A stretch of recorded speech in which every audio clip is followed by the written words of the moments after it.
My son Finn has always been the odd one out in the family. My mother's voice cut through the wedding hall like a sharp blade. He never finished college, never settled on a real career. He works for the government doing who knows what, something in security. I stood in the corner of the hall, still wearing my tuxedo, watching 300 guests at my own wedding listen to my mother publicly humiliate me during the toast. My wife Amanda held my hand, squeezing it tightly as we watched the spectacle unfold. Of course we're happy that he found a girl as wonderful as Amanda, my mother continued, raising her champagne glass. She's going to have to be very patient with him. At 32, he hasn't accomplished anything of importance in his life. He's just a well-meaning failure. The silence that followed was deafening. 299 people looked at me with a mixture of pity and embarrassment. The second person who wasn't looking at me was myself. My eyes were fixed on the phone that had just vibrated in my pocket. My name is Finn Mitchell. And what my mother didn't know, as she destroyed me in front of everyone who knew us, was that 3 hours before the ceremony, I had received a call that would change everything. Agent Mitchell, Director Harrison's voice still echoed in my memory. Operation Ghost Protocol was a complete success. 28 years undercover in the Medellin cartel were worth it. Congratulations, you've just dismantled the largest money laundering operation in history. 28 years. Almost 3 decades living a double life, pretending to be a mediocre civil servant while coordinating international operations that saved thousands of lives. 28 years of listening to my own family call me a failure, a dreamer, a man without ambition. And now on my wedding day, as champagne bubbled in my mother's glass and guests whispered among themselves about the Mitchells' troubled son, my phone vibrated again. It was a breaking news alert. DEA announces largest drug seizure in American history. Operation led by undercover agent destroys international network. I looked over at Amanda, who had read the notification over my shoulder. Her eyes widened when she saw my official DEA photo on the phone screen. The same photo that in a matter of minutes would be broadcast on every news channel in the country. My mother was still talking, now telling embarrassing stories from my childhood to 300 people who would soon discover that the failure of the family had spent more than half his adult life protecting the country from threats they never dreamed existed. The important thing is that he found a safe profession, she said, unaware that last week I had been involved in a shootout in Cartagena that resulted in the arrest of one of the most wanted men in the world. While she talked about my directionless life, I mentally reviewed the 15 languages I spoke fluently, the dozens of identities I had assumed, the countries where I was considered a national hero without anyone knowing my real name. But what intrigued me most was not the irony of the situation. It was the fact that in about 10 minutes, when the guests' phones started ringing with news alerts, my mother would discover that she had publicly humiliated one of the most decorated agents in DEA history. On my wedding day. In front of 300 people. And I still hadn't decided whether to savor the embarrassment or let the truth speak for itself. My phone rang again. This time it was the President of the United States. If you're enjoying this story of how a mother discovered who her son really was in the worst possible way, don't forget to subscribe to the channel. Because what happened in the next 5 minutes changed our family forever. The President's call rang insistently as my mother continued her destructive monologue. You know what it's like to have a son who never really grew up, she gestured dramatically toward the head table, where my uncles and cousins nodded with expressions of fake sympathy. Margaret Mitchell had always been a woman who needed to be the center of attention. And if that meant humiliating her own son on his wedding day, well, that was a price she was willing to pay. When Finn was 22, he left college saying he had landed an important government job, she continued, her voice dripping with sarcasm. Of course we believed him. What mother doesn't want to believe her son is special? What she didn't know was that at that very moment 10 years ago, I was finishing 6 months of intensive training at Quantico. 6 months learning 17 different ways to kill someone with my bare hands, mastering interrogation techniques that would save thousands of lives, and memorizing infiltration protocols that would allow me to live for years as someone else without leaving a trace. But the years have gone by and no promotion, no recognition, no money, she continued, completely oblivious to the fact that I had bought a $500,000 house in Arlington 3 years earlier. A house she had never visited because it was too far away, and in a neighborhood where she didn't know anyone. Amanda squeezed my hand again. She had known the truth for only 6 months, since we decided to get married. The hardest conversation of my life wasn't confessing that I was an undercover federal agent. It was explaining why I had let my own family believe I was a failure for a decade.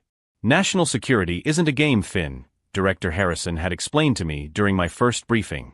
Your cover has to be perfect. That means the people closest to you will believe the lie. And sometimes, that will hurt more than any bullet you'll ever face. He was right. Watching my mother tell 300 people that I had never done anything important hurt more than the 3 bullets I took in Cartagena or the psychological torture I endured for 2 months in a Bolivian prison. And now look at him, my mother gestured toward me. 32 years old, finally got himself a nice, educated woman to marry, but he's still working at that dead-end job. Amanda, honey, I hope you have a good career plan, because clearly you can't count on him. The room erupted in embarrassed giggles. I saw some guests look at me with genuine pity. Others simply avoided eye contact, embarrassed by the public cruelty they were witnessing.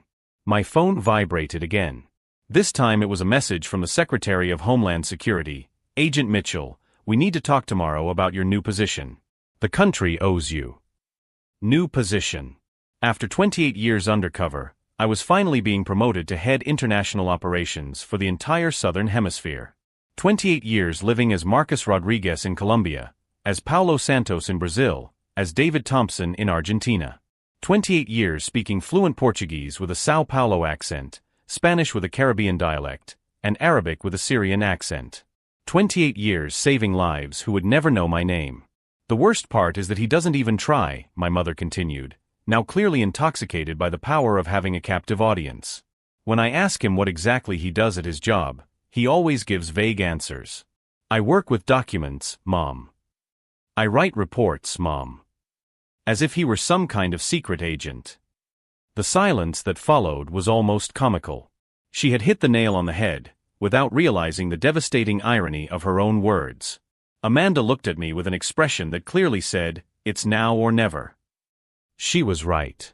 My phone showed 15 breaking news notifications. In a matter of minutes, my photo would be on every television channel in the country. CNN, Fox News, MSNBC, they would all be broadcasting the story of the agent who had dismantled the largest money laundering operation in American history. And 300 people in the ballroom were about to find out that the Mitchell family disappointment was actually one of the DEA's most decorated agents. But you know what bothers me the most? My mother asked rhetorically, raising her champagne glass once more. It's that he acts like he's important. Like he has secrets. Like his insignificant life is interesting. That's when the first phone rang at table 8. Then another at table 12. Within seconds, half the room was staring at their screens, frowning as they read the headlines being updated in real time. My mother didn't notice the change in atmosphere. She was too focused on her performance, too drunk on attention, too convinced that she was in control of the narrative. So I propose a toast, she concluded with a dramatic flourish, to my son Finn, who has finally found a woman patient enough to accept a man with no ambition, no achievements and no future. What happened next would change our family forever. Because as she spoke, the first person had just recognized my face on the cell phone screen. And he was pointing directly at me. Mrs. Mitchell, a trembling voice interrupted my mother in the middle of another humiliating anecdote. It was Mrs. Paulson, our 60-year-old neighbor, holding the phone with shaking hands. I'm sorry to interrupt, but isn't that your son on television? My mother turned, annoyed at the interruption of her performance. What are you talking about, Dorothy? Finn isn't on television. He can barely show up to work on time. More people began whispering and pointing at their screens. I saw my cousin Jake frown as he read something on his phone, then look at me with a completely confused expression. Aunt Sarah covered her mouth with her hand, her eyes darting between the screen and my face. Margaret, Mrs. Paulson insisted, her voice growing urgent. You need to see this. It's about a DEA operation and... The day? My mother laughed loudly, a harsh sound that cut through the air. Dorothy, you must be confusing my son with someone else. Finn works with government paperwork. He can barely get organized enough to pay his own bills. Amanda squeezed my hand so hard that I felt my fingers tingle. She whispered in my ear, Finn, they're watching the news. It's now or never. I watched my mother continue talking, completely oblivious to the fact that half the room was discovering that her failed son had spent nearly 3 decades protecting the country she loved so much. The irony was almost poetic. As I was saying, she continued, gesturing dramatically, Finn has always been the kind of person who lives in a fantasy world. As a child, he made up stories about being a spy or a soldier. Apparently, he never outgrew that phase. That's when I heard someone audibly choke on their drink at table 6. A man I didn't recognize was reading something aloud to his companion. Special Agent Finn Mitchell, a 28-year veteran of the DEA, led the operation that resulted in the largest drug seizure in American history. The room began to stir. Whispered conversations sprang up like small fires spreading everywhere. Phones were discreetly passed from person to person. I saw my cousin Jennifer cover her face with her hands after reading something on her screen. But my mother was too absorbed in her own narrative to notice the change in atmosphere.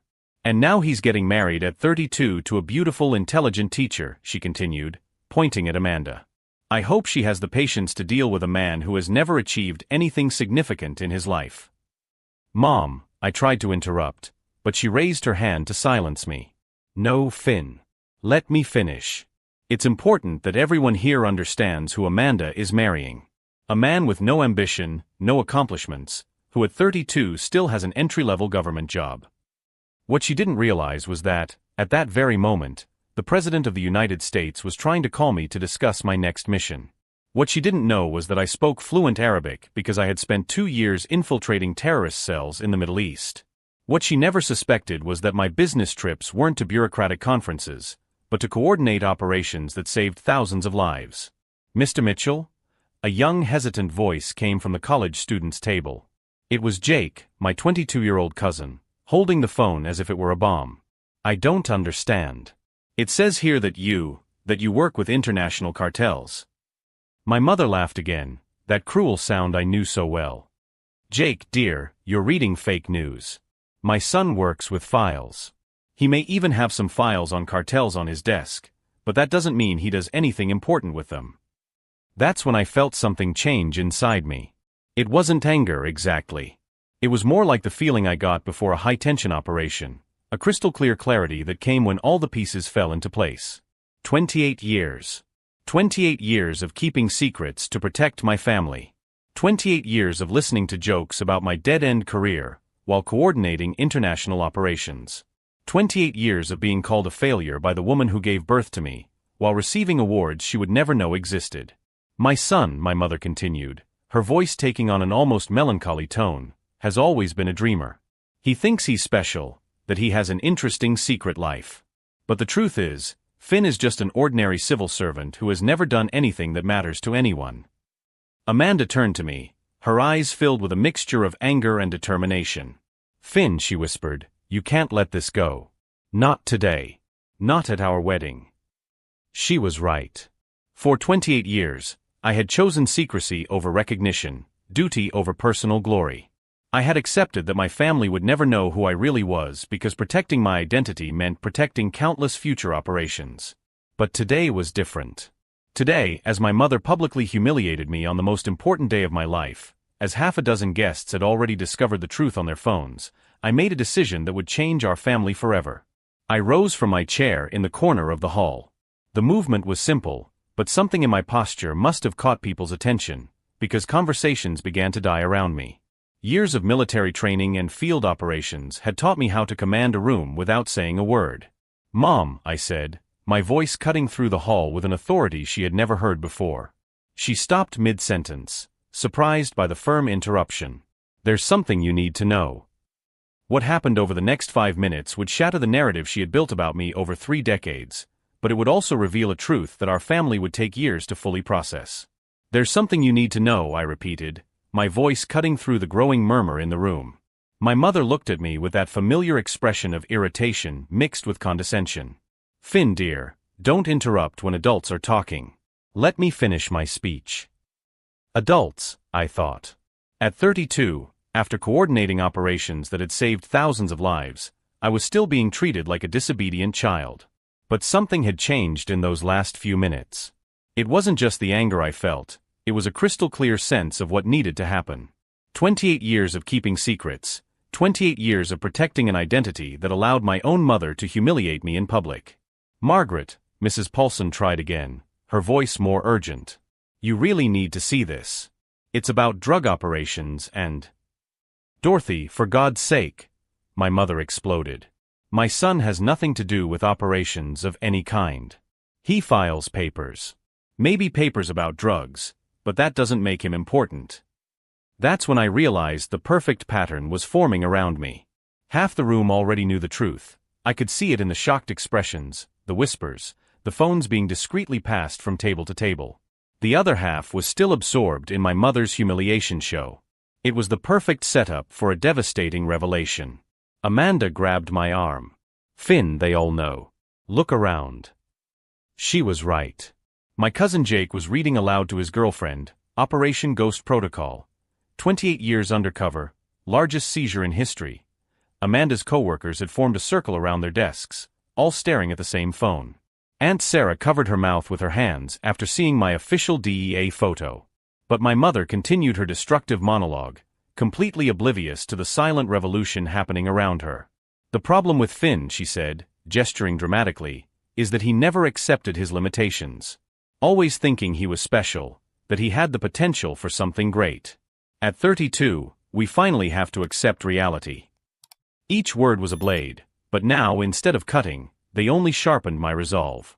For years, I had protected my identity because a compromised undercover agent was a dead agent. But Operation Ghost Protocol was over. My cover was no longer necessary. And at my own wedding, on what should have been the happiest day of my life, my mother had chosen to destroy me publicly. "You want to know about limitations?" I said, my voice gaining an authority that silenced the entire room. 3 decades of military training and field operations had taught me how to control a room. The posture, the tone, the presence. All of it had been honed by years of dealing with international criminals who wouldn't hesitate to kill me if they sensed weakness. My mother blinked, surprised by the change in my demeanor. "For 28 years, I continued, walking slowly toward the center of the room, you told me I was a failure. A dreamer. Someone with no ambition or accomplishments." "Finn, don't make a scene," she whispered, finally realizing she had lost control of the situation. "For 28 years, I repeated, my voice now carrying across the perfectly silent room, I let you believe that. Because protecting my identity meant protecting operations that saved lives. I saw more phones being picked up, more notifications coming in. The timing was perfect. As I spoke, the story was being broadcast live on every news channel in the country. Do you know what I was doing when you thought I was filing papers?" I asked, standing directly in front of her. "Last Monday, I participated in an operation in Cartagena that resulted in the arrest of 15 high-ranking members of the Medellin cartel." The silence was so deep I could hear the air conditioning in the hall. "The week before that, I coordinated an intelligence operation that dismantled a money laundering network that was moving $200 million a month." My mother opened her mouth, but no sound came out. 3 months ago, I spent 2 weeks undercover in a terrorist organization on the Mexican border, living as an arms dealer named Miguel Santos. If you're following this story about how a mother discovered she completely underestimated her own son, don't forget to subscribe to the channel to see how this revelation will transform an entire family. "You want to talk about accomplishments?" I continued. "I have medals from the President of the United States, the Director of the CIA, and the Colombian Minister of Justice. You want to talk about making a difference? The operations I coordinated took drugs off the streets that would have killed thousands of young Americans." Amanda was standing next to me now, her hand in mine, her pride visible in every line of her face. "But do you know what my greatest achievement has been?" I asked, looking directly into my mother's eyes. "It was learning that a person's value is not measured by the recognition they receive from their family, but by the impact they have on the world." At that moment, my mother's phone rang. It was my Aunt Linda, probably calling to ask if she had seen the news about her nephew. My mother looked at the screen, then at me, then at the 300 people watching the complete implosion of the narrative she had built about me over 3 decades. "Finn," she whispered, her voice breaking for the first time. "I didn't know." "No," I said calmly. "You didn't know because you never asked. In 28 years, you never asked me what I really did, where I traveled, why I needed to travel so much. You decided I was a failure and built your story around that." Her phone rang again. Then Aunt Sarah's. Then Uncle Mike's. One by one, family members who weren't at the party started calling, probably seeing my face on the news and trying to understand how the family failure had become a national hero. Starting Monday, I said, my voice taking on a final tone, I'm taking over counterterrorism operations for the entire Western Hemisphere. I'll be coordinating agents in 15 countries and reporting directly to the National Security Council. I stopped right in front of her, looking into the eyes that had watched me grow up but never really seen me. You wanted to talk about limitations? The only limitation I've ever faced in my life was trying to earn the respect of a woman who was determined never to give it to me. What happened in the next 5 minutes would change our relationship forever, because while she processed the magnitude of what she had just discovered, I made the most difficult decision of my life. Finn, she whispered, her voice breaking for the first time. I didn't know. No, I said calmly. You didn't know because you never asked. At that exact moment, as if the universe was orchestrating a perfect symphony of irony, every phone in the room began to ring simultaneously. News alerts, calls from family members who weren't at the party, social media notifications, all converging on the same point. My picture was now on every television channel in the country. Mrs. Mitchell, Mrs. Paulson approached, her phone shaking in her hands. Your son is on CNN. They're calling him a national hero. The silence that followed was so deep that I could hear my mother's heart beating. Hero, she repeated, as if the word were a foreign language. That's when the hotel waiter approached discreetly, carrying a small portable television. Excuse me, he whispered. Some guests have asked to tune in to the news. The screen lit up just as the CNN anchor was narrating. In an operation that lasted 28 years, Special Agent Finn Mitchell managed to infiltrate the highest ranks of the Medellin cartel, providing intelligence that resulted in the largest drug seizure in American history. 300 pairs of eyes shifted between the television and my face. The transformation was almost comical. I was simultaneously the loser standing in the corner of the room and the national hero on the screen. Authorities confirmed that Operation Ghost Protocol, coordinated by Agent Mitchell, has resulted in the arrest of 147 cartel members, including 3 of the world's most wanted men. My mother clung to the table to keep from falling. His face had gone from red with anger to white with devastating understanding. 28 years undercover, my cousin Jake murmured, reading aloud. He lived as Miguel Santos in Colombia, Paulo Rodriguez in Brazil, and David Thompson in Argentina. Shoo, Amanda whispered in my ear, but there was pride in her voice. Then my mother did something that caught me completely off guard. Instead of apologizing or trying to justify herself, she did what she always did when confronted with something she couldn't control or explain. She tried to minimize it. Well, she said, her voice gaining strength again, that doesn't change the fact that he never told me the truth. How can a mother be proud of a son who lies to her for 30 years? The entire room froze. Even the waiter stopped moving. It was unbelievable. Even when confronted with irrefutable evidence that she had publicly humiliated a national hero, her own son, she still tried to find a way to be the victim in the situation. Lies. I repeated, feeling a strange calm wash over me. Yes, lies, she insisted, regaining her usual confidence. You let me believe I was a failure. You let me worry about your future. What kind of son does that to his mother? It was at that moment that I understood something fundamental about Margaret Mitchell.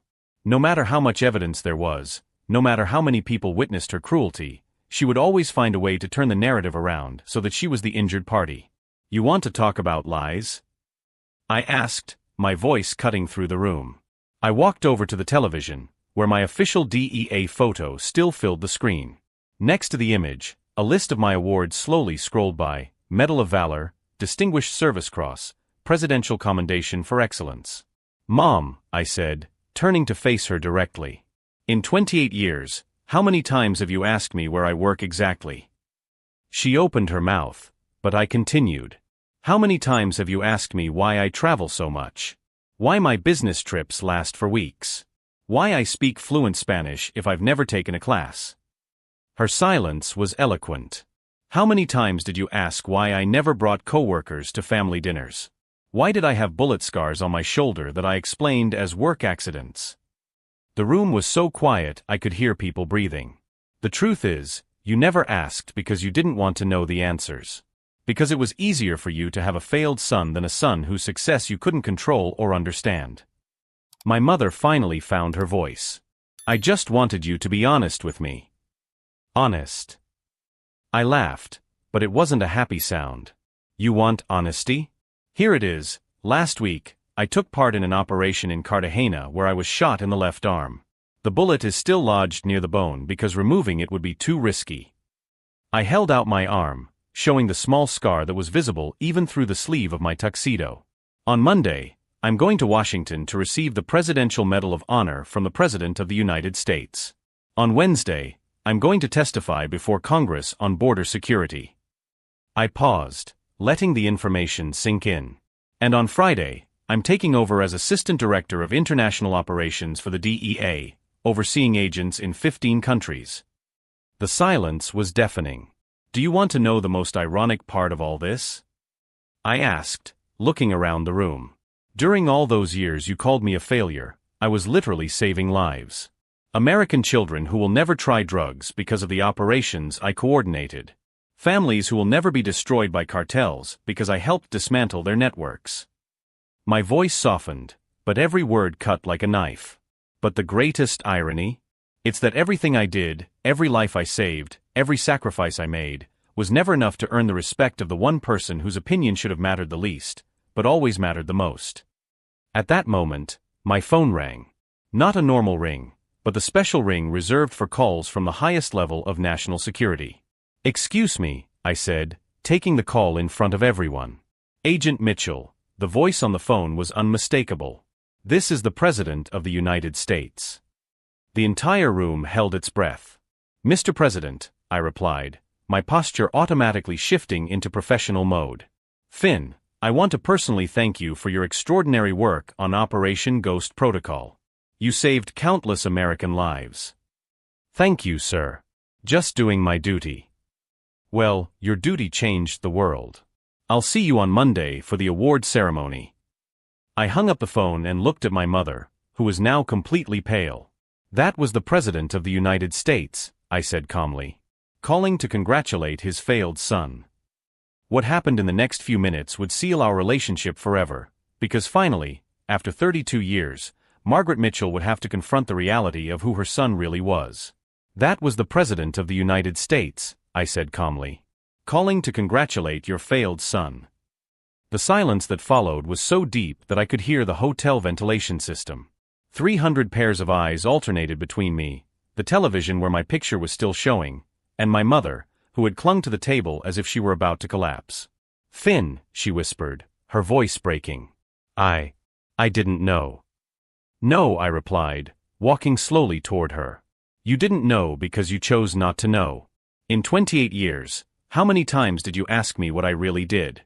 How many times did you show genuine interest in my life?" She opened her mouth, but no words came out. "Mom, you asked me once if I was happy at work. Once, in almost 3 decades. And when I said yes, that I loved what I did, you laughed and said I was deluding myself about a meaningless job." Tears began to stream down her face, smearing her carefully applied makeup. "Actually," I continued, my voice taking on an almost scientific quality, "I'm going to tell you exactly what I've been doing for the past 5 years, since you seem so interested now." I turned to face the entire room, which was still completely silent. In 2019, I coordinated an operation that resulted in the rescue of 43 children kidnapped by human traffickers on the Mexican border.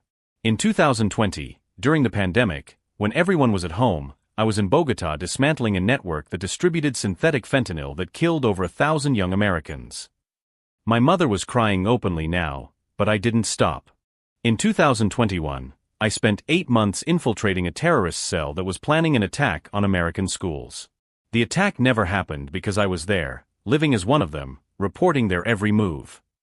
Amanda was at my side, her hand holding mine tightly, her pride visible in every line of her face. Last year, the operation I coordinated saved the life of an American agent kidnapped in Venezuela. He had a wife and 2 young children. Today, thanks to the work you call unimportant, he is at home reading bedtime stories to his children. The room was so quiet I could hear muffled sobs coming from several tables. "But do you know what my greatest professional achievement has been?" I asked, looking directly into my mother's red eyes. It was learning that my value as a person did not depend on the recognition of someone who refused to truly know me. At that moment, my cousin Jake rose from the table. At 22, he had always been the baby of the family, but his voice cut through the silence with a clarity that surprised me. "Aunt Margaret," he said, his voice shaking with emotion. "All my life, you told me to be like Cousin Finn when I grew up. To be ambitious, dedicated, hardworking. You said that while calling him a failure behind his back." Other family members began to stir, their faces ashamed, realizing the magnitude of what they had witnessed. "And now we find out," Jake continued, "that Finn really was everything you said I should be. He just couldn't tell us." Aunt Sarah stood up too, tears streaming down her face. "Finn, honey, forgive me. All these years, I believed. I thought." "You thought what my mom wanted you to think," I said gently. "I don't blame you. A story repeated often enough becomes the truth to those who hear it." My phone vibrated again. It was a message from Principal Harrison. "Hayes, CNN wants an exclusive interview tomorrow. The country needs to meet the man behind the operation." I showed the message to Amanda, who smiled through her tears. "You know what else?" I asked, putting my phone away. All those years of hearing that I was a disappointment, that I'd never amount to anything, that my life had no purpose, I kept saving lives. Because the work we do, the impact we have on the world, doesn't depend on family recognition. I turned to my mother one last time. "Mom, you spent 32 years of my life trying to diminish me. Trying to make me believe I was less than I was. But you know what really happened? You taught me that I don't need anyone's approval to know my own worth." She reached out her trembling hand toward me. "Finn, please forgive me. I was wrong. I was completely wrong about everything." I took her hand, feeling it small and fragile in mine. "I forgive you," I said simply. "But our relationship will be different from now on. I will no longer accept being belittled, humiliated, or devalued. I am a grown man with an extraordinary career and a wife who loves me for who I really am." Amanda squeezed my other hand. "If you want to truly know your son," I continued, "you'll have to accept that he's very different from the person you imagined. You'll have to ask real questions and listen to answers that may surprise you." My mother nodded desperately. Yes, I want to. I want to know who you really are." "Then I suggest you start by asking me about my honeymoon," I said, a small smile touching my lips. "Because Amanda and I are spending 2 weeks in a secret location debriefing on Operation Ghost Protocol with other international agents." The room exploded in murmurs of admiration. "And when we return," I continued, "I will take on the job that will radically transform how this country fights international terrorism.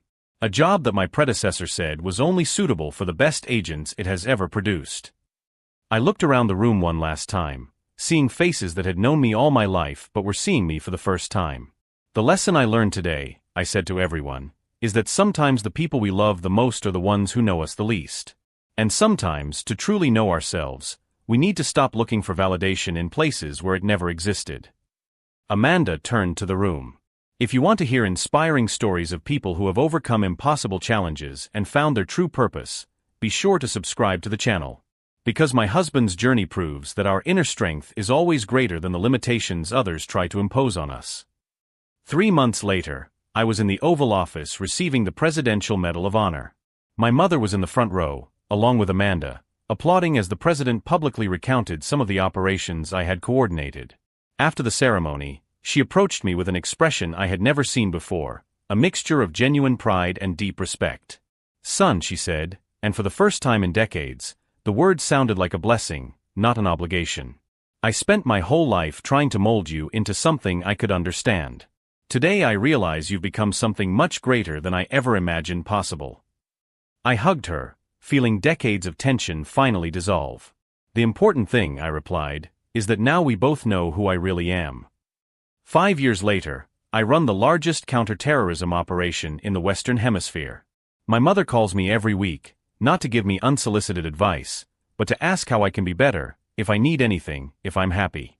On the wall of my office in Langley, there are 2 photos.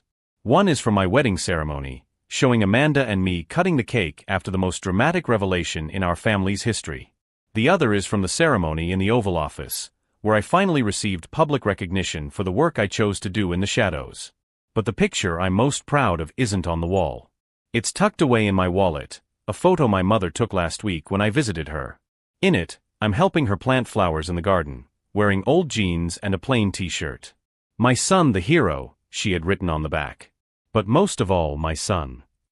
Because I've discovered that the sweetest revenge isn't destroying those who hurt us, but transforming the relationship into something we never thought possible. And sometimes, when we're willing to be truly seen, the people we love most finally learn to see us."